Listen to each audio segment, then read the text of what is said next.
झूड़ मूड़ के रहती एज मेरी महामाये झूड़ मूड़ के रहती एज हो सोता सोता लगिया एज मेरी महामाये सोता सोता लगिया एज हो।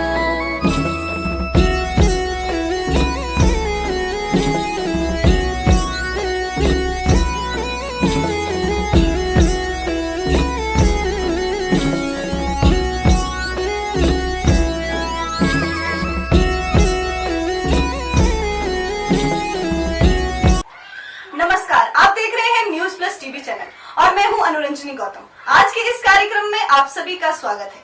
आज हम आपको मिलवाने जा रहे हैं पंडित खुशबू भारद्वाज जी से। इनके बारे में हम आपको बता दें कि ये 2 बार ऑल ओवर टैलेंट के लिए राष्ट्रीय पुरस्कार अपने नाम कर चुकी हैं और साथ ही संगीत के क्षेत्र में राष्ट्रीय स्तर पर प्रथम स्थान हासिल कर चुकी है। ये एक संगीतकार के साथ साथ एक अच्छी कथाकार भी है। आइए आपको मिलवाते हैं पंडित खुशबू भारद्वाज जी से। जी, आप सभी का धन्यवाद।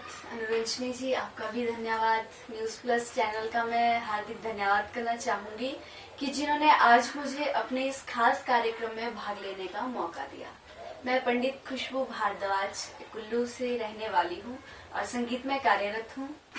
हम आपसे जानना चाहेंगे कि आज के समय में काफी ऐसे ऑप्शन हैं जिनमें आप कार्य कर सकते हैं, इसके बावजूद भी आपने संगीत को ही क्यों चुना? मेरा मानना है कि जब ब्रह्मांड की उत्पत्ति हुई तो ब्रह्मांड की उत्पत्ति के साथ ही संगीत की उत्पत्ति भी हुई, क्योंकि मनुष्य को यदि सुख हो दुख हो तो उसका कनेक्शन जो है संगीत के साथ माना जाता है।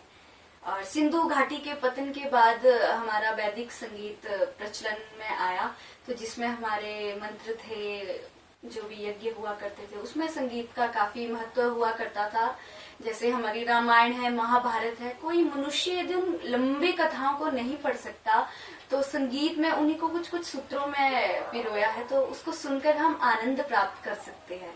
और बचपन से ही मुझे संगीत की तरफ काफी रुझान था। मेरी माता जी भी स्वयं गाते हैं, तो थोड़ी शिक्षा मतलब होता ही है, घर का वातावरण थोड़ा मुझे उनसे भी प्रेरणा मिली कि मैं गाऊं। तो बचपन में ही माता जी को सुनना, भजन सुनना, पुराने हमारे कुल्लू के लोकगीत सुनना। और मैं कभी नानी घर जाऊं, दादा के उधर बैठूं, तो रेडियो हुआ करते थे उस समय, तो रेडियो में पुराने हमारे लोकगीत आया करते थे, तो उनको सुन सुनकर ये रुझान मुझे संगीत की तरफ आकर्षित किया। जी, हम देखते हैं कि संगीत, कुछ लोग कहते हैं कि संगीत साधना है, कुछ कहते हैं कि संगीत सरस्वती है। आप संगीत को क्या मानती हैं?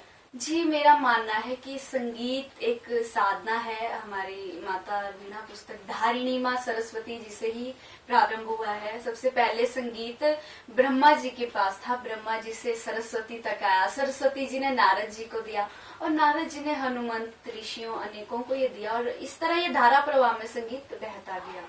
वैसे मान्यता है कि हमारा जो शरीर है इसमें 7 सूरिकाएं हैं, जैसे कि हमारे सिर, नासिकाएं, मुख हो गया, तो जितनी हमारे शरीर की 7 सूरिकाएं हैं, इन्हीं 7 सूरिकाओं में जो हमारे 7 स्वर है, सारे गामा पाधा निसा, ये एक मतलब लयबद्ध तरीके से उसमें बिठाए गए हैं। तो जो संगीत है बहुत गहरी साधना करने के बाद मिलता है, क्योंकि पुराने जमाने में हमारा जो शास्त्रीय संगीत था, राग मियां मल्हार, दीप मल्हार, जितने भी हमारे राग थे, तो मतलब यदि सच में ही दीपक राग गाते थे तो ज्वाला सी प्रकट हो जाती थी। राग मियां मल्हार गाते थे तो सच में ही वर्षा हो जाती थी। तो संगीत का जो प्रभाव था वो पुराने जमाने से ही बहुत प्रभावशाली रहा है, क्योंकि एक तरह ये भी है कि संगीत जो है वो ओम के साथ इसका भी कनेक्शन है, कि जो ओम है, ओम ही सृष्टि का प्रारंभ है।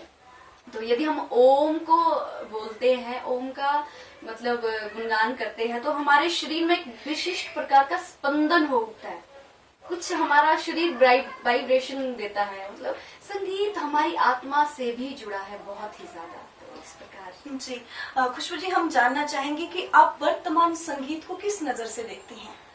मैं बताना चाहूंगी कि मैंने जैसे बताया कि पुराने जमाने का संगीत और आज के संगीत में बहुत ही ज्यादा डिफरेंस आज की डेट में आ गया है।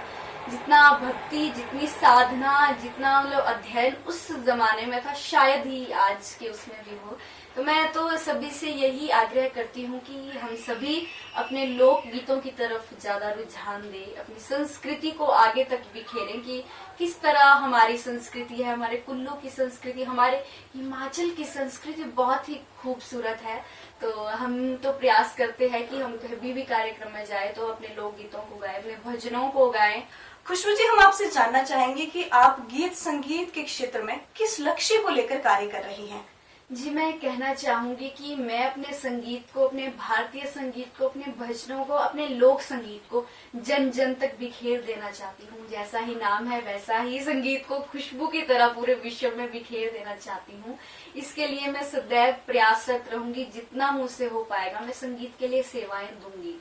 जैसे हमारे पुराने उस्तादों ने, आमिर खुसरो जी ने, तानसेन जी ने और मीराबाई जी के भजन है, मतलब स्वयं ही सुनकर अश्रुपात हो जाते। इतनी सुंदर सुंदर रचनाएं उन्होंने लिखी है। तो मतलब वाकई सोचने वाली चीज है कि संगीत बहुत ही साधना करके प्राप्त होता था। तो मैं इसीलिए संगीत में ही प्रयासरत रहना चाहती हूँ, इसमें अपनी सेवा देना चाहती हूँ और इसके अलावा मुझे कुछ करना भी नहीं है। जी, थैंक यू। एक बार फिर से मैं आपका धन्यवाद करना चाहूंगी और हमारे दर्शकों का भी धन्यवाद करना चाहूंगी। और अब मैं आपसे विदा लेना चाहूंगी इस कार्यक्रम में। अब अगले कार्यक्रम में मिलते हैं बुधवार को एक नई हस्ती के साथ। धन्यवाद।